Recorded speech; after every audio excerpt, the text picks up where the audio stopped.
എല്ലാവർക്കും നമ്മുടെ ഒരു പുതിയ വീഡിയോയിലോട്ട് സ്വാഗതം. അപ്പോൾ ഇന്നത്തെ ഇൻട്രോ എന്ന് പറയുന്നത് കുറച്ച് വ്യത്യസ്തമായിട്ടാണ് കേട്ടോ. മറ്റൊന്നല്ല, വീട്ടിലുള്ള കുഞ്ഞുങ്ങളൊക്കെ ഞാൻ ഉണ്ടാക്കിയ കേക്ക് എന്ന് ഒരു കുഞ്ഞു വീഡിയോ എടുത്തിട്ട് ഞാൻ ആദ്യം ഇൻട്രോ ആയിട്ട് കൊടുക്കാമെന്ന് വിചാരിച്ചു. അപ്പോൾ അങ്ങനെ ഇട്ടതാണ് കേട്ടോ. അപ്പോൾ പതിവ് പോലെ ഇന്നത്തെ നമ്മുടെ വീഡിയോ എന്ന് പറയുന്നത് ഒരു അടിപൊളി വാനില ബർത്ത്ഡേ കേക്കാണ്. വളരെ സിമ്പിളാണ് കേട്ടോ ഇത് റെഡിയാക്കി എടുക്കാൻ വേണ്ടിയിട്ട്. നമ്മൾ സാധാരണ ചെയ്യുന്ന പോലെ ഓവൻ്റെ ഒന്നും ആവശ്യമില്ല. ഏതൊരാൾക്കും വളരെ സിമ്പിളായിട്ട് വീട്ടിൽ ചെയ്തെടുക്കാവുന്നതേ ഉള്ളൂ. അപ്പോൾ തീർച്ചയായിട്ടും എല്ലാവരും ഒന്ന് കണ്ടു നോക്കിയിട്ട് ട്രൈ ചെയ്ത് നോക്കുക. അതുപോലെ ചാനലിലെ വീഡിയോസൊക്കെ ആദ്യമായിട്ട് ആരെങ്കിലും കാണുകയാണെന്നുണ്ടെങ്കിൽ നിങ്ങളുടെ റൈറ്റ് സൈഡിൽ ഇതുപോലുള്ളൊരു സബ്സ്ക്രിപ്ഷൻ ബട്ടൺ ഉണ്ടാവും. അതിൽ ജസ്റ്റ് ഒന്ന് പ്രസ് ചെയ്യുന്ന സമയത്ത് തൊട്ടടുത്തൊരു കുഞ്ഞു ബെല്ലൈക്കൺ വരും കേട്ടോ. അതിലും കൂടി പ്രസ് ചെയ്ത് ഓൾന്ന് തന്നെ ക്ലിക്ക് ചെയ്യുകയാണെന്നുണ്ടെങ്കിൽ ഇതുപോലുള്ള എല്ലാ വീഡിയോസും ഞാൻ ഇടുന്ന സമയത്ത് നിങ്ങൾക്ക് വേഗം തന്നെ നോട്ടിഫിക്കേഷൻ വരുന്നതായിരിക്കും. അപ്പം നമുക്ക് പെട്ടെന്ന് തന്നെ ഈ ഒരു സ്പോഞ്ചി ആയിട്ടുള്ള നല്ല അടിപൊളിയായിട്ടുള്ള നല്ല വാനില ക്രീം കേക്ക് എങ്ങനെ വീട്ടിൽ എളുപ്പത്തിൽ റെഡിയാക്കി എടുക്കാമെന്ന് ഒന്ന് കണ്ടു നോക്കാം. അപ്പോൾ ഈ ഒരു കേക്ക് റെഡിയാക്കാൻ വേണ്ടിയിട്ട് നമ്മൾ എപ്പോഴും ചെയ്യുന്ന പോലെ ഇതുപോലുള്ളൊരു ഗ്ലാസ്സിലാണ് കേക്കിന് വേണ്ടിയിട്ടുള്ള എല്ലാ ഇൻഗ്രീഡിയൻസും നമ്മൾ അളന്നെടുക്കാൻ വേണ്ടിയിട്ട് പോകുന്നത്. അപ്പോൾ ഇതുപോലുള്ളൊരു ഗ്ലാസ്സിൽ കറക്റ്റ് 1.25 ഗ്ലാസോളം വരുന്ന മൈദ നമുക്ക് ഒരു അരിപ്പയിൽ കൂടി അരിച്ചിട്ട് ഒരു പാത്രത്തിലോട്ട് അങ്ങോട്ട് ചേർത്ത് കൊടുക്കാം.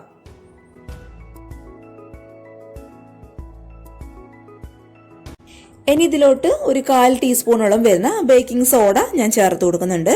അതേപോലെ ഒരു 3/4 ടീസ്പൂണോളം വരുന്ന ബേക്കിംഗ് പൗഡറും കൂടി നമുക്ക് ഇതിലോട്ട് അങ്ങോട്ട് ചേർത്ത് കൊടുക്കാം.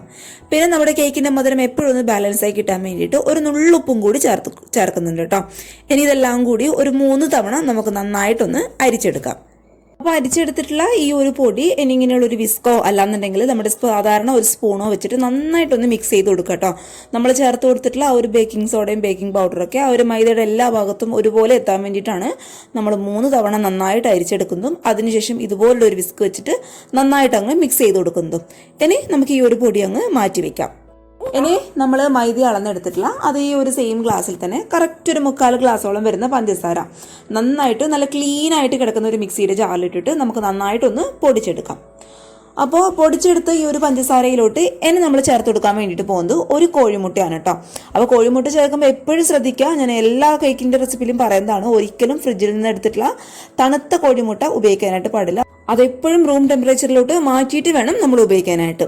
ഇനി നമ്മൾ ചേർത്ത് കൊടുത്തിട്ടുള്ള ആ ഒരു മുട്ടയുടെ മണം കറക്റ്റായിട്ടൊന്ന് ബാലൻസ് ആക്കി കിട്ടാൻ വേണ്ടിയിട്ട് കറക്റ്റ് ഒരു ടീസ്പൂണോളം വരുന്ന വാനില എസൻസും കൂടി ഞാൻ ഇതിലോട്ട് അങ്ങോട്ട് ചേർത്ത് കൊടുക്കുകയാണ് കേട്ടോ.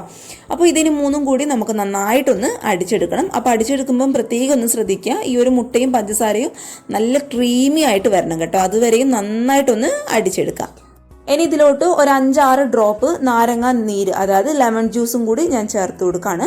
അപ്പോൾ ഈ ഒരു ലെമൺ ജ്യൂസിന് പകരമായിട്ട് നിങ്ങൾക്ക് വേണമെന്നുണ്ടെങ്കിൽ വൈറ്റ് വിനാഗറും കൂടി ഉപയോഗിക്കാം കേട്ടോ. സെയിം ക്വാണ്ടിറ്റിയിൽ തന്നെ ഉപയോഗിച്ചാൽ മതി. പിന്നെ നമ്മൾ ഇതിലോട്ട് ചേർത്ത് കൊടുക്കാൻ വേണ്ടിയിട്ട് പോകുന്നത് ഒരു 1/2 ഗ്ലാസോളം വരുന്ന ഇളം ചൂടുള്ള പാലാണ്. ഒരിക്കലും തണുത്ത പാൽ എടുക്കരുത്, ഇളം ചൂടുള്ള പാല് മാത്രം ഉപയോഗിച്ചാൽ മതി. പിന്നെ ഒരു 1/4 ഗ്ലാസോളം വരുന്ന വെജിറ്റബിൾ ഓയിലും കൂടി നമുക്ക് ഇതിലോട്ട് അങ്ങോട്ട് ചേർത്ത് കൊടുക്കാം. അപ്പോൾ ഫ്ലേവർ ഇല്ലാത്ത ഏത് ഓയിൽ വേണമെങ്കിലും ഉപയോഗിക്കാം കേട്ടോ. അപ്പോൾ ഓയിൽ ഒഴിച്ചു കൊടുത്തതിന് ശേഷം നമ്മൾ ഈ ഒരു മിക്സിയുടെ ജാറെന്ന് പറയുന്നത് ഒരുപാട് നേരോട്ട് അങ്ങോട്ട് കറക്കി എടുക്കാനായിട്ട് പാടില്ല. ജസ്റ്റ് ആ ഒരു പ്രസ് ബട്ടണിൽ ഒന്ന് പ്രസ് ചെയ്തിട്ട് 1-2 തവണ മാത്രം ഒന്ന് വിപ്പ് ചെയ്തെടുത്താൽ മതി. ഒരുപാട് നേരോട്ട് അങ്ങോട്ട് കറക്കി എടുക്കുന്ന സമയത്ത് നമ്മുടെ കേക്ക് അങ്ങ് ഹാർഡായി പോകും. അങ്ങനെയുള്ള ഒരു ചാൻസ് ഒക്കെ ഉള്ളതുകൊണ്ടാണ് ജസ്റ്റ് ആ ഒരു പ്രസ് ബട്ടണിൽ ഒന്ന് വിപ്പ് ചെയ്തെടുത്താൽ മാത്രം മതി. അടിച്ചെടുത്തിട്ടുള്ള ഈ ഒരു മിക്സ് കംപ്ലീറ്റ് ആയിട്ട് നന്നായിട്ട് നല്ല ക്ലീൻ ആയിട്ടുള്ള ഒരു പാത്രത്തിലോട്ട് മുഴുവനായിട്ട് ഞാൻ അങ്ങോട്ട് മാറ്റി കൊടുക്കുകയാണ്. ഇനി നമ്മൾ നേരത്തെ അരിച്ച് മാറ്റി വെച്ചിട്ടുള്ള നമ്മുടെ ഈ ഒരു മൈദയുടെ മിക്സൊക്കെ കുറച്ച് കുറച്ചായിട്ട് നമുക്ക് ഈ ഒരു മിക്സിലോട്ട് അങ്ങോട്ട് ചേർത്ത് കൊടുക്കാം. അപ്പോൾ ചേർത്ത് കൊടുക്കുന്ന സമയത്ത് ശ്രദ്ധിക്കുക, എല്ലാം കൂടി അങ്ങോട്ട് ഒരുമിച്ച് ചേർക്കണ്ട, കുറച്ച് കുറച്ചായിട്ട് ചേർത്ത് കൊടുത്തിട്ട് ഇതുപോലുള്ള ഒരു സ്പാച്ചിലോ അല്ലാന്നുണ്ടെങ്കിൽ സാധാരണ നമ്മൾ ഒരു സ്പൂണോ വെച്ചിട്ട് ഒന്ന് മിക്സ് ചെയ്ത് കൊടുക്കുക കേട്ടോ. അപ്പോൾ മിക്സ് ചെയ്യുന്ന സമയത്ത് എല്ലാം കൂടി ഒരുമിച്ചിട്ട് നന്നായിട്ട് ബലം കൊടുത്തിട്ട് അങ്ങോട്ട് മിക്സ് ചെയ്തേണ്ട ആവശ്യമൊന്നുമില്ല. ജസ്റ്റ് ഒരു സൈഡിൽ ഇതുപോലെ അങ്ങോട്ട് ഫോൾഡ് ചെയ്ത് എടുക്കുക കേട്ടോ. എല്ലാം കൂടി ഒരുമിച്ചിട്ട് നന്നായിട്ട് നമ്മൾ അങ്ങോട്ട് ബലം കൊടുത്തിട്ടൊക്കെ മിക്സ് ചെയ്യുന്ന സമയത്ത് നമ്മുടെ കേക്ക് അങ്ങ് ഹാർഡായി പോവും. അപ്പോൾ ഇങ്ങനെ കേക്ക് വെന്തെന്ന് കഴിഞ്ഞാൽ മുകൾ ഭാഗം പൊട്ടിപ്പോവും, അങ്ങനെയുള്ള ഒരു ചാൻസ് ഒക്കെ ഉണ്ട്. അതുകൊണ്ട് പതുക്കെ ഒന്ന് മിക്സ് ചെയ്ത് കൊടുക്കുക. പിന്നെ കേക്കിൻ്റെ ബാറ്റർ എന്ന് പറയുന്നത് ഒരിക്കലും നമ്മുടെ ഓവർ മിക്സ് ചെയ്യാൻ പാടില്ല കേട്ടോ. ജസ്റ്റ് ആ ഒരു മൈദയൊക്കെ ഒന്ന് മിക്സ് ആയി കഴിഞ്ഞാൽ അപ്പം തന്നെ നിർത്തിക്കോളുക. ഒരുപാട് ഓവർ മിക്സ് ആയി കഴിഞ്ഞാൽ നമ്മുടെ കേക്ക് വെന്ത് കഴിഞ്ഞാൽ മുകൾ ഭാഗം അങ്ങ് പൊട്ടിപ്പോകാനുള്ള ചാൻസ് ഉണ്ട്.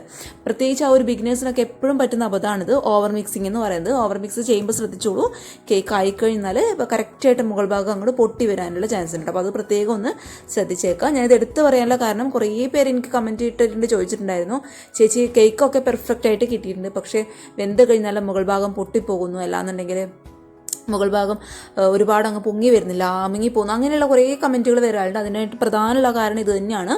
ഓവർ മിക്സ് നമ്മൾ എപ്പോൾ ചെയ്യുന്നു അപ്പോൾ നമ്മുടെ കേക്ക് കറക്റ്റായിട്ട് വെന്തൊക്കെ വരും, പക്ഷേ ആ ഒരു പെർഫെക്ഷൻ കിട്ടില്ല. കേക്കിൻ്റെ മുകൾ ഭാഗം പെട്ടെന്ന് അങ്ങോട്ട് പൊട്ടിപ്പോകാനുള്ള ചാൻസ് ഉണ്ട്. അപ്പോൾ അതൊന്ന് പ്രത്യേകം ഒന്ന് ശ്രദ്ധിച്ചേക്കാം. അപ്പോൾ എല്ലാം കൂടി നന്നായിട്ടൊന്ന് മിക്സ് ചെയ്ത് കൊടുക്കാം. ഇനി നമ്മൾ കേക്കിൻ്റെ ബാറ്ററി മിക്സ് ചെയ്യുന്ന സമയത്ത് ഒരുപാട് ടൈറ്റ് ആവുകയാണെന്ന് തോന്നുകയാണെന്നുണ്ടെങ്കിൽ ഇളം ചൂടുള്ള പാലൊഴിച്ചിട്ട് കറക്റ്റായിട്ട് ഈ ഒരു പരുവത്തിൽ ആക്കിയെടുക്കുക കേട്ടോ.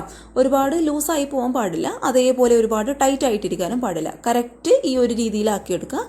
നമ്മൾ സ്പാച്ചുല വെച്ചിട്ട് താഴോട്ട് ഇടുന്ന സമയത്ത് റിബൺ പോലെ താഴോട്ട് വിടണം. അതാണ് കേക്ക് ബാറ്ററിൻ്റെ കറക്റ്റ് പരുവെന്ന് പറയുന്നത്.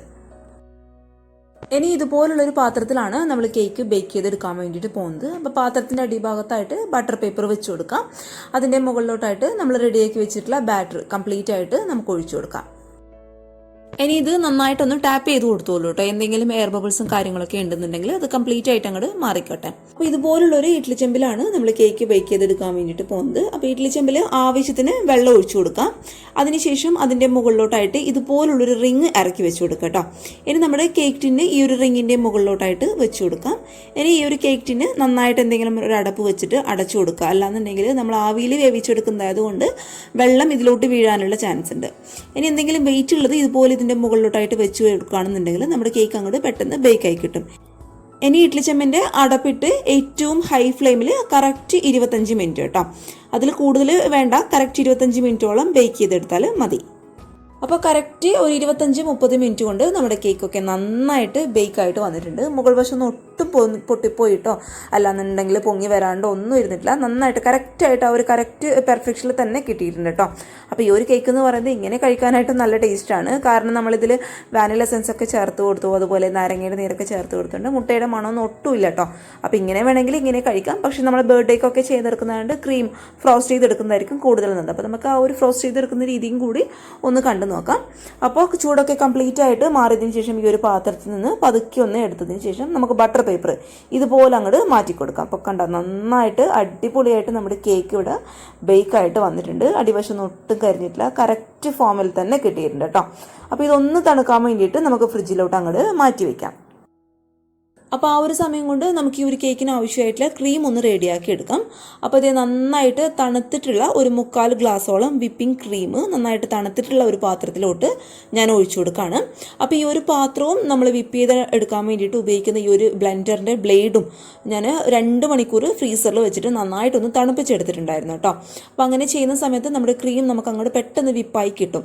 ഒരുപാട് നേരിട്ട് അടിക്കേണ്ട ആവശ്യം ഉണ്ടാവില്ല. അപ്പോൾ അതിന് വേണ്ടിയിട്ടാണ് നമ്മൾ 2 മണിക്കൂർ ഫ്രിഡ്ജിൽ വെച്ചിട്ട് നന്നായിട്ടൊന്ന് തണുപ്പിച്ചെടുക്കുന്നത്. അപ്പോൾ ഇതുപോലുള്ളൊരു ബ്ലെൻഡർ ഇല്ലാന്നുണ്ടെങ്കിൽ ടെൻഷൻ അടിക്കേണ്ട ആവശ്യമൊന്നുമില്ല. നമ്മുടെ കയ്യിൽ സാധാരണ ഒരു വിസ്ക് ഉണ്ടെന്നുണ്ടെങ്കിൽ അത് വെച്ചിട്ട് നമുക്ക് ഈ ഒരു ക്രീം ബീറ്റ് ചെയ്തെടുക്കാം കേട്ടോ. പക്ഷെ അതിന് ഇച്ചിരി ടൈം എടുക്കുന്നു മാത്രമേ ഉള്ളൂ. അല്ലാന്നുണ്ടെങ്കിൽ നന്നായിട്ട് നല്ല സ്റ്റിഫായിട്ട് തന്നെ നമുക്ക് ബീറ്റ് ചെയ്തെടുക്കാൻ വേണ്ടിയിട്ട് പറ്റും. അപ്പോൾ ഈ ഒരു ക്രീം അത്യാവശ്യം നമുക്ക് നന്നായിട്ടൊന്ന് ബീറ്റ് ചെയ്തെടുക്കാം.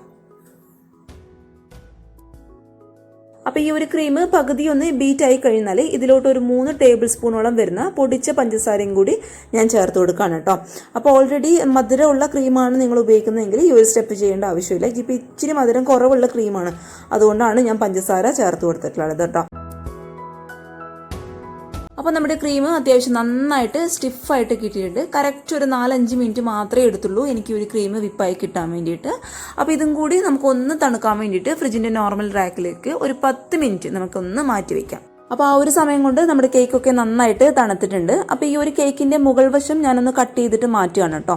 അല്ലാന്നുണ്ടെങ്കിൽ നമുക്ക് ഐസിങ് ചെയ്യാൻ വേണ്ടിയിട്ട് ബുദ്ധിമുട്ടായിരിക്കും. കത്തി വെച്ചിട്ട് പതുക്കെ ആ ഒരു ലെവലിലൊന്ന് കട്ട് ചെയ്ത് കൊടുത്താലും മതി.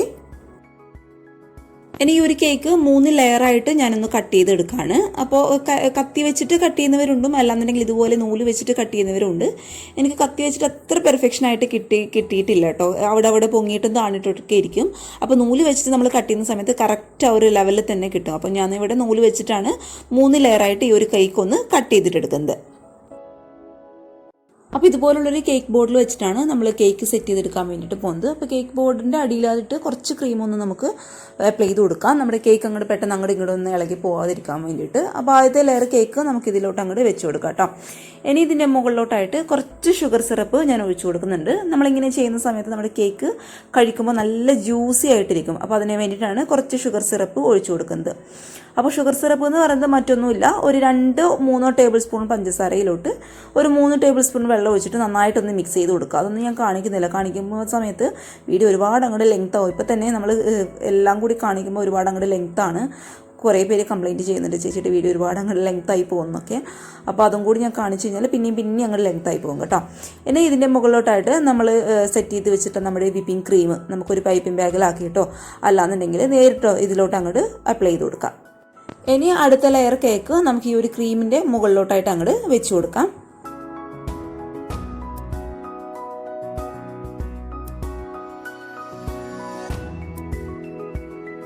അപ്പോൾ 3 ലെയർ കേക്കും നമ്മൾ ഇതിലോട്ട് അങ്ങോട്ട് വെച്ച് കൊടുത്ത് കഴിഞ്ഞു കേട്ടോ. ഇനി നമുക്ക് ഐസിങ് ചെയ്യാൻ വേണ്ടിയിട്ട് പാലറ്റ് നൈഫ് ഉണ്ടെന്നുണ്ടെങ്കിൽ അത് വെച്ച് ചെയ്ത് കൊടുത്തോളൂ. ഇനി അതില്ലാത്തവർ ഇതുപോലുള്ളൊരു കത്തി വെച്ചിട്ട് നന്നായിട്ട് അങ്ങോട്ട് ഈ ഒരു ക്രീം ഒന്ന് ലെവൽ ചെയ്ത് കൊടുക്കാം. അപ്പോൾ നന്നായിട്ടൊന്ന് ലെവൽ ചെയ്ത് കൊടുത്തതിന് ശേഷം ഇതുപോലുള്ളൊരു 2 ലൈന് കേക്കിൻ്റെ മുകളിലോട്ടായിട്ട് ഞാനൊന്ന് ഒരു വിപ്പിംഗ് ക്രീം വെച്ചിട്ടൊന്ന് വരച്ചു കൊടുക്കുകയാണ്. അതിനുശേഷം ഈ ഒരു വിപ്പിംഗ് ക്രീമിൽ ഫുഡ് കളർ ഞാൻ ചേർത്ത് കൊടുക്കുകയാണ്, ഒരു ഭംഗിക്ക് വേണ്ടിയിട്ട് മാത്രം കേട്ടോ. എന്നിട്ട് ഈ ഒരു നോസിൽ വെച്ചിട്ട് ജസ്റ്റ് ഒന്ന് ഫ്ലവർ ആയിട്ട് കൊടുക്കുക. അതൊരു ഭംഗിയാണ് കാണാനായിട്ട്. നമ്മുടെ കേക്ക് ആ ഒരു ഫിനിഷിങ്ങിൽ എത്തിയാൽ കാണാനായിട്ട് നല്ല ഭംഗിയുണ്ട്. ഇപ്പോൾ വലിയ ഭംഗിയൊന്നും തോന്നില്ല കേട്ടോ, അത് നമ്മൾ ചെയ്യുന്ന ഡിസൈൻ പോലെ ഇരിക്കും. അപ്പോൾ ഇതിന് നന്നായിട്ട് ചെയ്യുന്നവരൊക്കെ ഉണ്ടാവും, എന്നാലും നമുക്ക് അറിയുന്ന പോലെയല്ലേ നമുക്ക് ചെയ്യാൻ വേണ്ടിയിട്ട് പറ്റും. അപ്പോൾ വീട്ടിലൊക്കെ ഉണ്ടാക്കുന്നവർ ഇതുപോലുള്ള സിമ്പിൾ ഡിസൈൻ കൊടുത്തു കഴിഞ്ഞാൽ ആ ഒരു കളറൊക്കെ വരുന്നതുകൊണ്ട് കാണാനായിട്ട് നല്ല ഭംഗിയായിരിക്കും കേട്ടോ. അപ്പോൾ ഇതുപോലുള്ള കുഞ്ഞു കുഞ്ഞു ഫ്ലവർ നമുക്ക് ഇതിലോട്ട് അങ്ങോട്ട് വെച്ച് കൊടുക്കാം. അപ്പോൾ ഞാനിത് കേക്ക് കംപ്ലീറ്റ് ആയിട്ട് ചെയ്യുന്നില്ല, പകുതി പോർഷനിൽ മാത്രമാണ് കേട്ടോ ചെയ്യുന്നത്.